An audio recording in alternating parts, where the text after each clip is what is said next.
સ્વાધ્યાય 1.1 એમાં પ્રશ્ન નંબર 2 ની અંદર આપણને એવી રકમ આપેલી છે કોઈ પણ અયુગ્મ ધન પૂર્ણાંક સંખ્યા કોઈક પૂર્ણાંક q માટે 6q + 1 અથવા 6q + 3 અથવા 6q + 5 પ્રકારની હોઈ શકે તો આપણે એવું બતાવવાનું છે કે આ કેવી રીતે હોઈ શકે।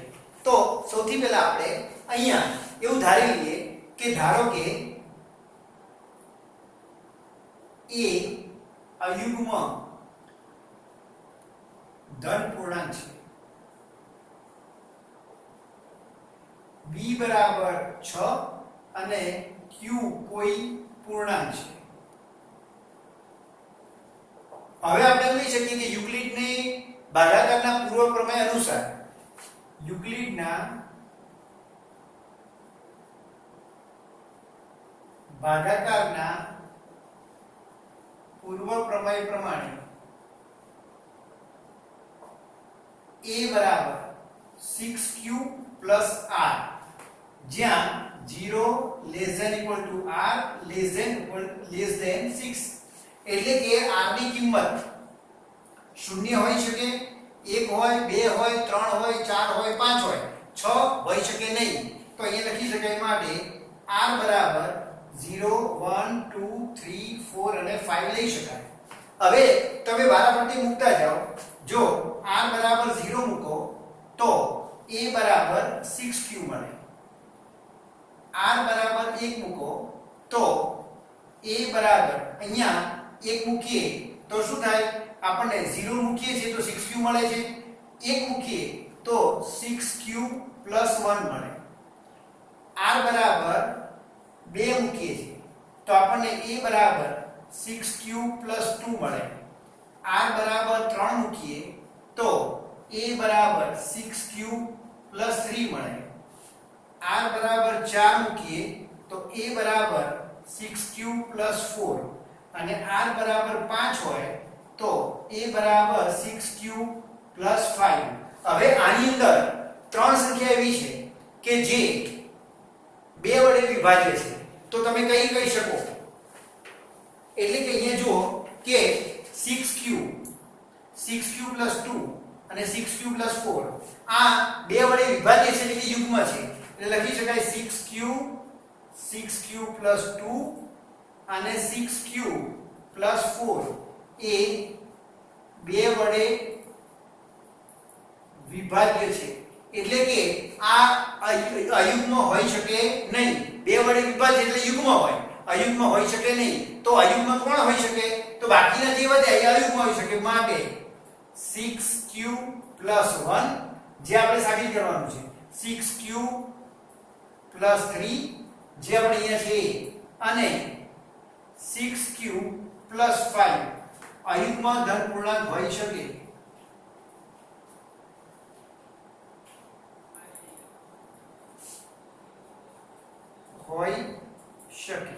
તો અહીંયા ફરીવાર એકવાર જોઈ લઈએ કે અહીંયા આ રકમ આપેલી છે એમાં આપણે ધારી લેવાનું છે કે a અયુગ્મ ધન પૂર્ણાંક છે, b બરાબર 6 છે, q કોઈ પૂર્ણાંક છે। યુક્લિડના ભાગાકારના પૂર્વ પ્રમેય પ્રમાણે a બરાબર 6q + r આપણે આવું આગળ જોયું હતું a બરાબર bq + r સૌથી પહેલા મેં શીખવાડ્યું હતું એટલે 0 < r < 6 એટલે કે r ની કિંમત 0 અને 0 કરતા મોટી પરંતુ 6 કરતા એટલે કે b કરતા નાની એટલે 6 કરતા નાની હોય એટલે 0 હોય 1 હોય 2 હોય 3 હોય 4 હોય 5 હોય। હવે આની અંદર 0 મૂકીએ તો 6q મળે, 1 મૂકીએ તો 6q + 1, 2 મૂકીએ તો 6q + 2, 3 મૂકીએ તો 6q + 3, 4 મૂકીએ તો 6q + 4 અને 5 મૂકીએ તો એ રીતે મળે છે। એમાં 6q + 2 અને 6q + 4 અને 2 વડે વિભાજ્ય છે એટલે અયુગ્મ હોઈ શકે નહીં। તો અયુગ્મ કઈ સંખ્યા હોય તો 3 હોય 6q + 1, 6q + 3 અને 6q + 5 અયુગ્મ હોઈ શકે જે આપણે સાબિત કરવાનું છે। હવે દાખલા નંબર પ્રશ્ન નંબર 3 ની અંદર આપણે એવું કહ્યું છે કે એક લશ્કરનું 616 સભ્યોનું જૂથ લશ્કરના બેન્ડના 32 સભ્યોની પાછળ કૂચ કરી રહ્યું છે। બંને જૂથ સમાન સંખ્યામાં સ્તંભમાં કૂચ કરી રહ્યા છે। તે જે સ્તંભમાં કૂચ કરી રહ્યા છે તેવા કોઈપણ સ્તંભમાં મહત્તમ કેટલા સભ્યો હશે। હવે જ્યારે મહત્તમ શબ્દ વપરાયો હોય ત્યારે ગુસા આપણે શોધવાનો હોય છે તો અહીંયા બે સંખ્યા આપેલી છે 616 અને 32 તો આપણે એને ગુસા શોધવો પડે। તો આપણે જોઈ લઈએ કેવી રીતે થાય। તો અહીંયા આપણે જોઈ લઈએ કે 616 અને 32 નો ગુસા શોધવાનો છે। તો આપણે ખબર છે કે 616 મોટા છે અને 32 નાના છે. મેં તમને અગાઉ પણ યુક્લિડની ભાગ પ્રવિધિથી ગુસા શોધતા શીખવાડ્યો છે. એ જ રીતે આપણે કરવાનું છે. તો સૌથી પહેલી વાત આપણે કરીએ તો એને ભાગાકાર કરતા તમને આવડવું જોઈએ. તો અહીંયા જો ભાગાકાર કરું તો 616 અંદર અને 32 બહાર. હવે તમે 32 નો ગુણાકાર કરતા જાઓ તો 32 એકા 32 થાય, 32 દુ 64 થાય. આ રીતે કરતા જઈએ તો ગુણાકાર બી તમે કરી શકો છો. તો 32 ગુણ્યા આપણે જ્યારે 19 વડે ભાગ ચાલશે તો 608 મળશે. એટલે આપણે મળશે 8. તો આપણે આ રીતે લખી શકીએ કે 616 બરાબર 32 ગુણ્યા 19 વત્તા 8. આ રીતે આપણને મળી શકશે. તો અહીંયા બીજી વાત જોઈએ કે અહીંયા 32 છે, અહીંયા 8 છે. એટલે કે 32 મોટા અને 8 નાના છે. તો આપણે આ રીતે લખી શકાય કે 32 ભાગ્યા 8 એટલે 8 ચોક 32. અહીંયા શેષ તમને 0 0 મળે છે. તો આપણે આ રીતે લખી શકાય 32 બરાબર 8 ગુણ્યા 4 વત્તા 0. તો અહીંયા છેલ્લે શેષ 0 આવી ગઈ, તેની ઉપરનું એટલે કે 8 જે શેષ આવી ગઈ એ એનો ગુસા હોઈ શકે.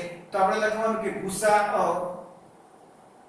616 અને 32 બરાબર 8 માટે કોઈ એક સ્તંભમાં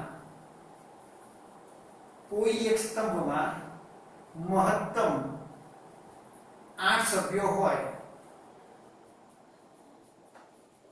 તો આ રીતે તમારે દાખલો ગણવાનો છે. તો અહીંયા જ્યારે આવું રકમ હોય, રકમમાં મહત્તમ લખ્યું હોય તો આપણે ગુસા શોધવાનો છે.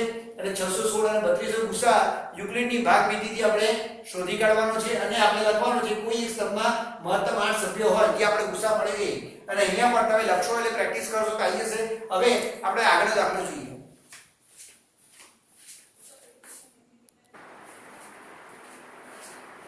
પ્રશ્ન નંબર 5 ની અંદર આપણને એવું કહ્યું છે યુક્લિડના ભાગાકારનું પૂર્વ પ્રમેય વાપરીને દર્શાવો કે કોઈ પણ ધન પૂર્ણાંકનો ઘન 9m 9m+1 અથવા 9m+1 સ્વરૂપનો હોય. હવે જે પ્રશ્ન નંબર 4 બાકી છે એની અને આની રીત સરળ સમાન છે. આમાં ઘન કીધો છે, પેલામાં વર્ગ કીધો છે. એટલે આમાં જે રીતે ઘનના સૂત્રનો ઉપયોગ કરવાનો છે, પેલામાં વર્ગના સૂત્રનો ઉપયોગ, પ્રશ્ન નંબર 4 માં વર્ગના સૂત્રનો ઉપયોગ કરીને જાતે ગણવાનો છે. એટલે એ પ્રશ્ન નંબર 4 તમારે જાતે ગણવાનો છે. એ દાખલા નંબર 5 છે, હું તમને ગણાવું છું ત્યારે. તો અહીં એવું કીધું છે કે ધારો કે આપણે એવું માની લઈએ કે a કોઈ ધન પૂર્ણાંક છે, d બરાબર 3 છે અને q કોઈ પૂર્ણાંક છે. તો સૌથી પહેલા આપણે ધારીએ તો a બરાબર માની લો કે 3q હોય.